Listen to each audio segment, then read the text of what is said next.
आखिर कैसे हुई तेल की खोज के दूसरे पार्ट को शुरू करने से पहले बात करें पहले पार्ट की, तो इसमें हमने जाना कि 15वीं शताब्दी के बाद कैसे मछली और चिड़ियों को जलाकर व्हेल मछली के तेल का इस्तेमाल कर आगे बढ़ते हुए 1846 में हुई केरोसिन तेल की खोज तक चर्चा की। अब बात करते हैं उससे आगे की। सन 1858 में अमेरिका के एक प्रोफेसर जॉर्ज मिशेल अमेरिका के ही एक राज्य पेंसिल्वेनिया पहुंचे, क्योंकि उन्हें पता चला कि यहाँ के इलाके में लोगों को जमीन में कुछ अजीब सा चिकना पदार्थ मिला है। तो प्रोफेसर यहाँ से कुछ सैंपल लेकर वापस लौटते हैं और अपनी प्रयोगशाला में इसे कई दिनों तक रिफाइन करते हैं, जिससे उन्हें पता लग गया कि इस पदार्थ में लैंप जलाने की क्षमता है। ऐसे में प्रोफेसर फिर से उन इलाकों में पहुंचे और उन्होंने एक ऐसे व्यक्ति एडविन ड्रेक को खोजा जो उनका साथ देने को तैयार हुआ। ऐसे में एडविन ने $2.5 प्रतिदिन की दिहाड़ी पर एक और व्यक्ति विलियम स्मिथ को हायर किया, जिनको प्यार से अंकल बिली कहा जाता था और उन्हें पानी का नल लगाने के लिए जाना जाता था।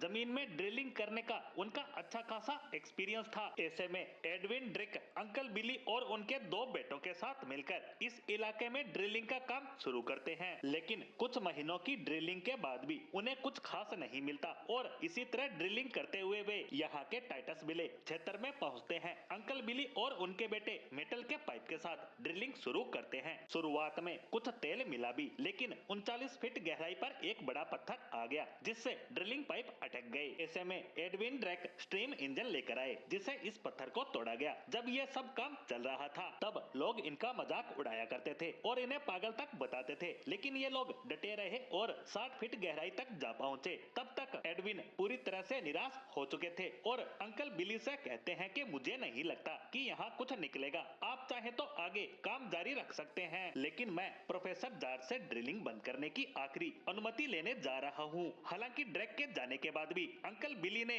ड्रिलिंग का काम जारी रखा, लेकिन अब काम कम और आराम ज्यादा हो रहा था। ऐसे चलते चलते आई 28 अगस्त 1859 की दोपहर, जब अंकल बिली एक पेड़ के नीचे अपनी चारपाई पे आराम कर रहे थे और उनका बेटा अकेला ड्रिलिंग कर रहा था और 69 फीट की गहराई पर पाइप से मिट्टी निकालने की प्रोसेस चल रही थी। उसी दौरान इस पाइप के निचले हिस्से में मिट्टी के साथ कुछ बदबूदार चिकना गाढ़ा तरल पदार्थ भी लगा हुआ आता है, जिसे देख खुशी के मारे बेटा बाप को बताने भागकर पहुंचता है। अंकल बिली को भी इस पर यकीन नहीं हो रहा था, क्योंकि उन्होंने तो लगभग हार ही मान ली थी। बेटे के हाथ में लगे ऑयल को देखते ही अंकल बिली उसे पहचान गए कि यह वही पदार्थ है जिसका सैंपल उन्होंने महीनों पहले देखा था। ऐसे में तीनों बाप बेटे मिलकर पूरे जोश के साथ ड्रिलिंग में लग जाते हैं। दूसरी तरफ अगले दिन 29 अगस्त, जो कि मंडे का दिन था, को एडविन ड्रेक प्रोफेसर जॉर्ज से बात कर काम बंद करवाने को लौटे, लेकिन जब ड्रिलिंग साइट को उन्होंने दूर से देखा तो उन्हें कुछ अजीब महसूस हुआ। लोगों की भीड़ लगी थी। जब वे करीब पहुंचे तो